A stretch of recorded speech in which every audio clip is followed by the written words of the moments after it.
So I'm just saying, like, what more do you need to show that Donald Trump is racist?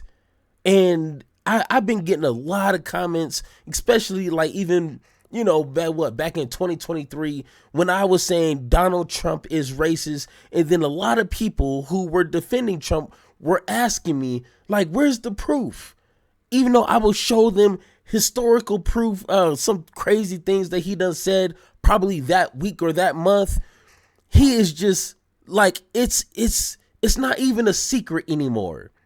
Like, you don't have to hide being racist. Like, it's just part of your identity at this point.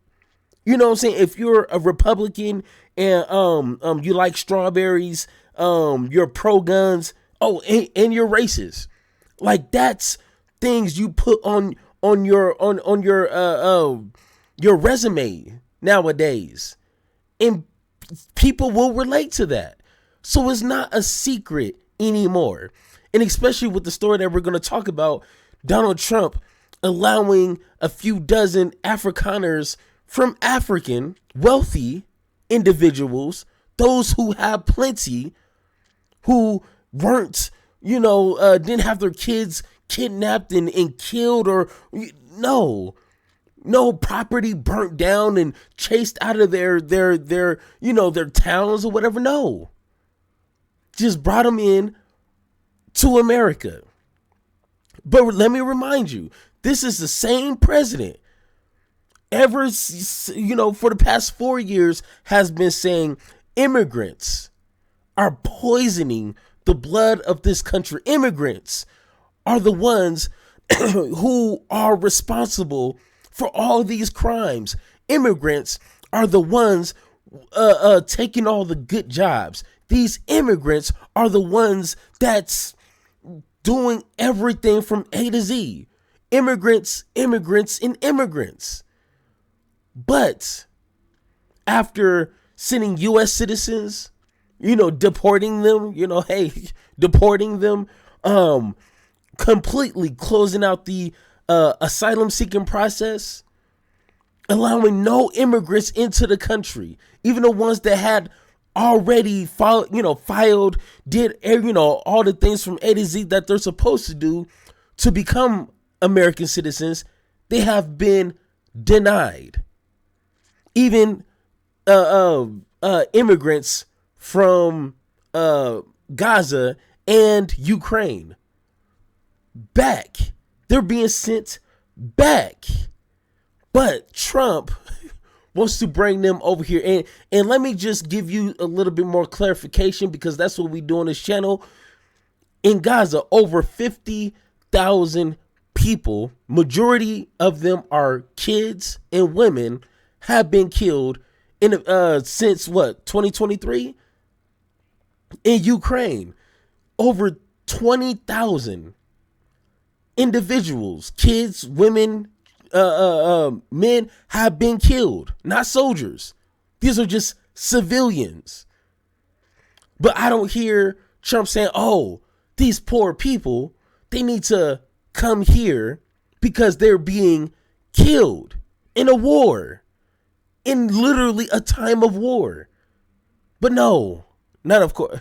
But here's some more facts. Hey, I know you guys may not like facts, but hey, I'm gonna give you some. 6 out of 10 white South African or Afrikaners are in the top 10% of earners, and nearly all are in the top quartile. Make that make sense.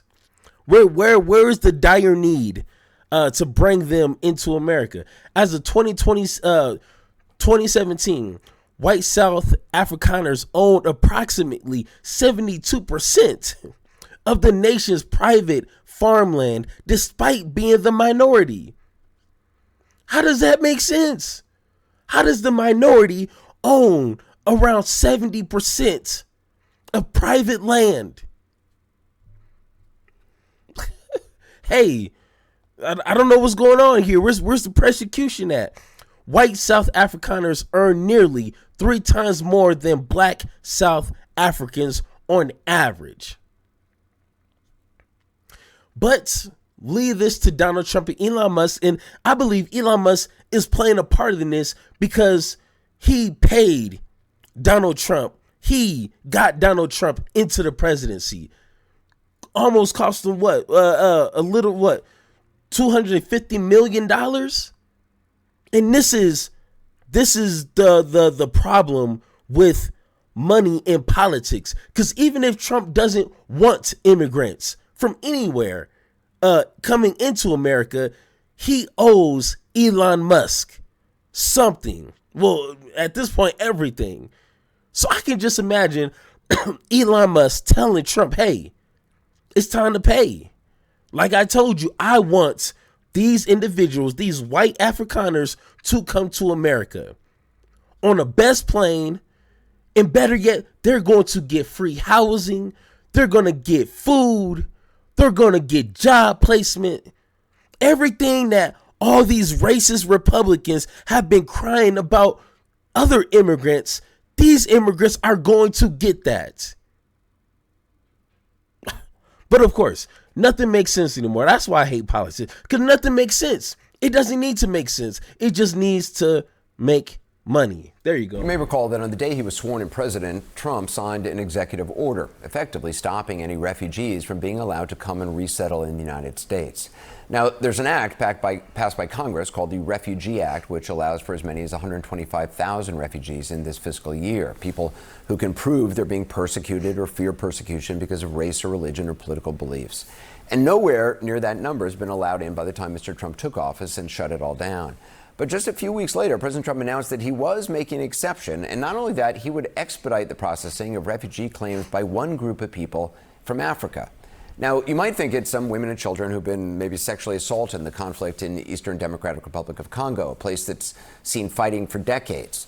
On this program, we reported on the violence, the plight of people there in a series of programs in 2006.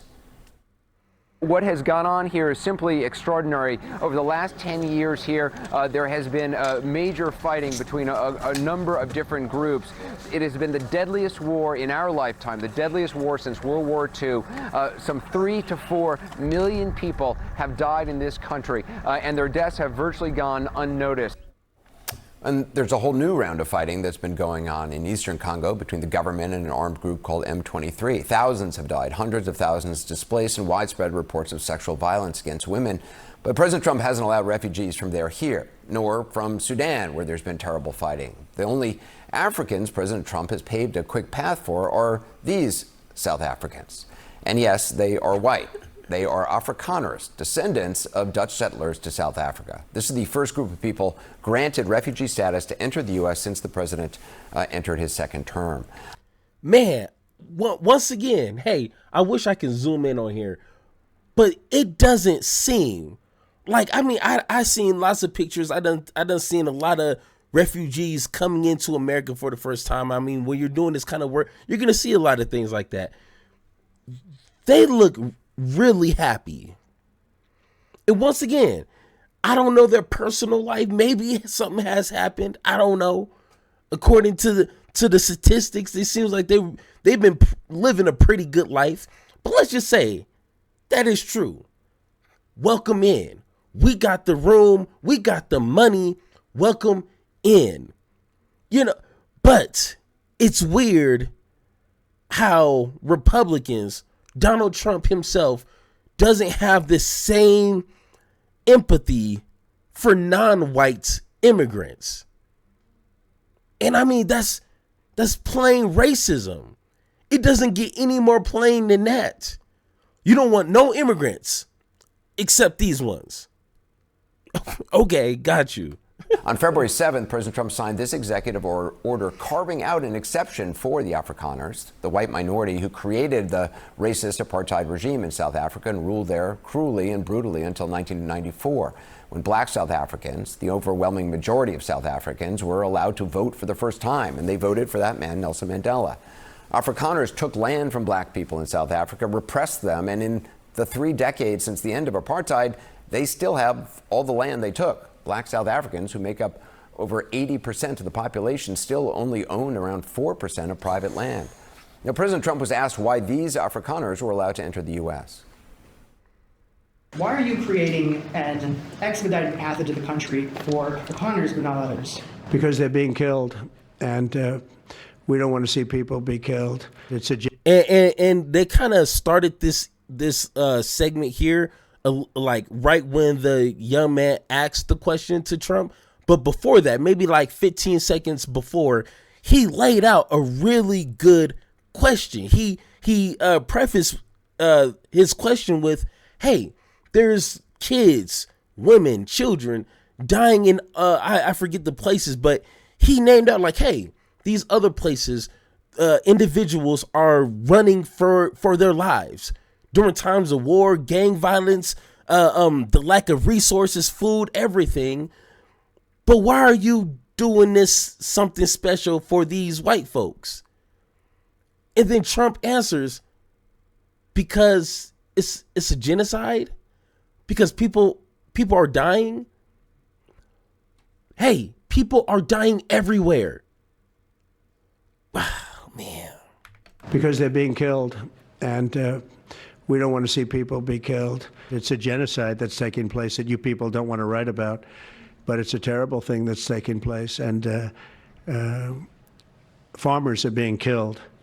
They happen to be white, but whether they're white or black makes no difference to me, but white farmers are being brutally killed, and their land is being confiscated in South Africa, and the newspapers and the media, television media, doesn't even talk about it. If it were the other way around, they'd talk about it.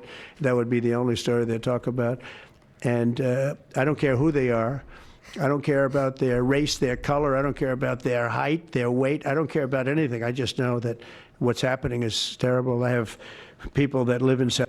Oh, and oh my God, you know he's lying. You know he's lying when he mixes in, like, I mean, I don't care if they're black. I don't care if they're white. I don't care if they're tall. I don't care if they're short. I don't care if they have long hair. Like, you know he's lying when he's talking about everything else. No, we're not talking about that. And he knows that. And to me, and some people said, like, he has no idea what he's talking about. Elon Musk just told him, hey, you're going to do this. Donald Trump knows that it's his time to pay. So he's just doing it and making up excuses. And he could be a racist piece of shit. That's simple. He can be both. So once again, in Gaza, over 50,000 people, majority of that are kids and women. Can we get some of them into America? Or what about in Ukraine? But once again, like I said, Trump is sending them back. The ones that are in America, he's sending them back. Great job.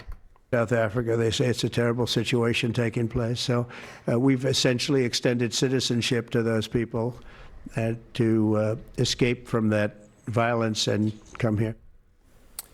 The idea that there's a genocide of white farmers going on in South Africa is just not true. It's absurd. And that's been debunked by a number of organizations, both inside and outside of South Africa. But it's become a rallying cry for the some right-wing elements inside the country, and has echoed all the way to America. Let me just go back to Sudan for a moment. An actual genocide has happened there, according to the U.S., as two warring factions battled for control of that country earlier this year. The U.S. accused one side, the RSF, of committing genocide. More than 11 million people have been internally displaced, while millions more have fled the country. That's according to the UN. They aren't allowed to be refugees here. And on top of this, the Afghans who worked alongside U.S. troops during the war as interpreters and guides and fixers, Afghans who fought for the United States, helped save American lives, and were allowed here under a temporary protected status. Well, now we learn that status is not going to be renewed next week, according to the Department of Homeland Security, which means many who helped save U.S. lives may be deported starting in July.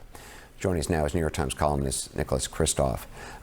Nick, you say this whole situation upside down. The idea that there's a genocide of white farmers. I mean, why do you think the Trump administration is doing this? Well, I mean, he's completely turned refugee policy upside down in ways that reflect racial discrimination. I mean, he's not, the Afrikaner farmers are not suffering from that. It is true that some have been murdered, but black farmers have been murdered at even higher rates. And Right, there's a huge crime rate. Crime rate in South Africa.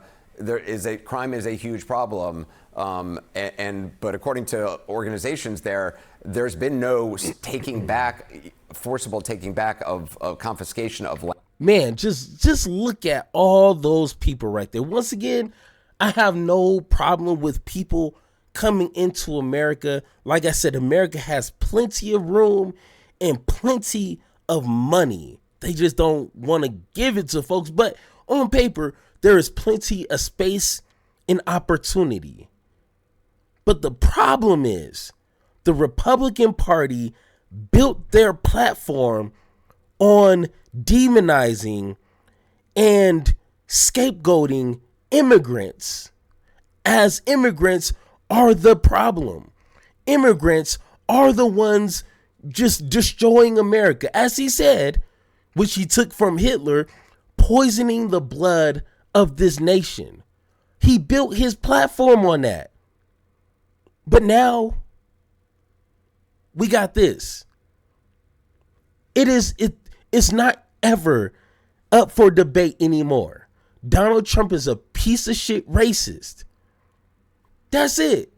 There's no more confusion. There's no more scratching of the heads. There's no more we need to, bring together a panel to talk about, is Donald Trump racist? No, he is racist. That's simple. But once again, it's going to be a very interesting, scary next 4 years and beyond, because literally everything he is going to test, and he's going to push and push and push. And I'm just waiting for, he said maybe midway throughout his campaign that he's going to give reparations for DEI victims. I'm waiting for that one. I'm just waiting. And I want to see people defend that. I want to see black Republicans defend that, because this situation right here, you can't defend it. Republicans has been against immigration, but now allowing a certain type of immigration. Nothing makes sense. Nothing needs to make sense. And that's politics for you. But hey, once again, if you agree, disagree with anything I said in this video, let me know in the comments down below, or hit that blue sky link in the description down below so we can have that one-on-one talk. And like always, let's have that conversation.